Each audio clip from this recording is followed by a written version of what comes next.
Well, you might be tempted at certain times in your life to think, you know, I want to make a change. I want to do something different. And in this case, let's just talk about your job and your career right now. Well, turns out change just for change's sake might be a big mistake. So I want to talk about the things that you should consider before you make any big changes, and then give you some tips on how to make it happen. Beverly Flaxington is here with us this morning. She's an expert on that, a business advisor that talks about this kind of stuff throughout the country and around the world. So good to see you this morning. Thank you. Did I characterize that correctly? And that change for change's sake, if people are just restless with their job or they're not making enough money, just to jump up and change might not be the smartest move. Well, you're right, Mark, because people will make a change for one of two reasons. Either they're trying to get away from something or they're trying to go to something they want to go to. The problem is a lot of us are trying to move away.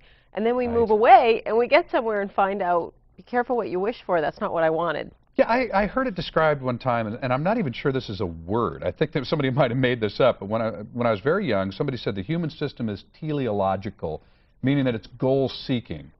And so we tend to do much better when we're moving towards a goal and seeking that goal rather than like running away from something. That is absolutely right. And the problem you have when the economy is downbeat like it is now is people start to become very focused on what's wrong. And I hate this about my job. I hate that. Right. Instead, we need to take a step back and say, well, wait a minute. What do I want? Where do I want to go? And really paint that picture so we're moving towards something that's positive for us. So you wrote the book. It's called Making Your Shift. And I know there's a lot more in it than just 5 points, but if we have time to even get through 1 or 2 of these 5 points, this might really help focus some people's thinking here this morning. Yes.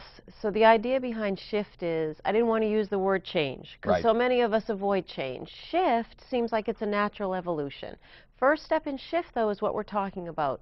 State your desired outcome. Where do you want to go? What does success look like to you? And not just, well, I want a new job, because that's moving away from. What kind of job? Working with whom? What do you want the culture to be like? Really get into describing what it is. The more specific you can be in describing that, does it help you attract that kind of information in your world a little bit quicker? Well, I love your example, the fact that we're goal-seeking. Right. The more we can paint that picture, the more clear we can get, the more we start just naturally moving in the direction of what we really want.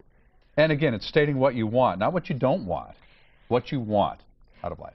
Although I'll tell you, Mark, there is power in the second step is highlight your obstacles. It's fine. Get your obstacles out there. We do all have them. They're real. Get them out there. Vent all you want. But then organize them. What can I control? What can I influence? What's out of my control? And you know what, Mark?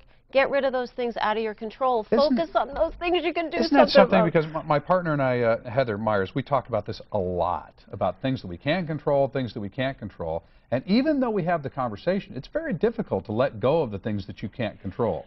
Well, it is, and I think we do tend to get fixated on them, but the problem is it depletes our energy. It's how we get burned out, because it's so demoralizing when we can't do anything. Yes, let's gripe about something that we can't change. Exactly. Okay. I mean, it's really absurd when you stop and think about it, and yet, you know, people spend a lot of good energy every day doing just that. So, okay, we can't change that. Let's move on and work on the things that we can change. Yes. That's a little more productive. Yes. Okay. Gosh, that's only 2 so far. What else? So the third thing I talk about, the I, is identify the human factor. One of the things also when we're in a downbeat economy, we're demoralized, we're focusing on what we can't change. I forget that I'm good at things. What are my strengths? What do I bring to the table? So to really do a little bit of self-introspection. Remember what I'm good at. What should I be moving towards? Where can I contribute? And getting a little bit of that self-confidence back. And you love the idea of networking. I love networking because I've worked with just too many people over the years, Mark, who call me when it's time to do something. Well, have you stayed in touch? Have you talked to people? Do you know what's happening out there in the market? No. Where do I start? So I believe we should network all the time. Keep connected. Know people. Know what's going on out there. My son works with a very well-known mentor here in San Diego, but he works around the country with the NFL and the NBA and Major League Baseball. And he told my son, when my son went off to college, he says, if you don't pick up that alumni handbook with all the alumni listed in there and start networking right now. He says, I'm going to come out and smack you. So he was telling him that in his first year in college. Yes. And your son is very smart to have a mentor, because I think also seeing people who are successful doing what we'd like to do, learn from them, emulate them, do what they do. We've got to wrap it up, unfortunately, but I'm going to really, again, suggest that folks get the book, Make Your Shift, by Bev Flaxington. Anything else that we can touch on just in the few seconds we have left? Just very important, Mark, too, when you figure out what you want to do, break it down into specific steps. Bite size. How do you eat an elephant? One bite at a time. And that's how you make your shift. All right. Very good. Pick up a copy of the book, Make Your Shift, and go ahead and do it. There's nothing standing in your way except taking that first step.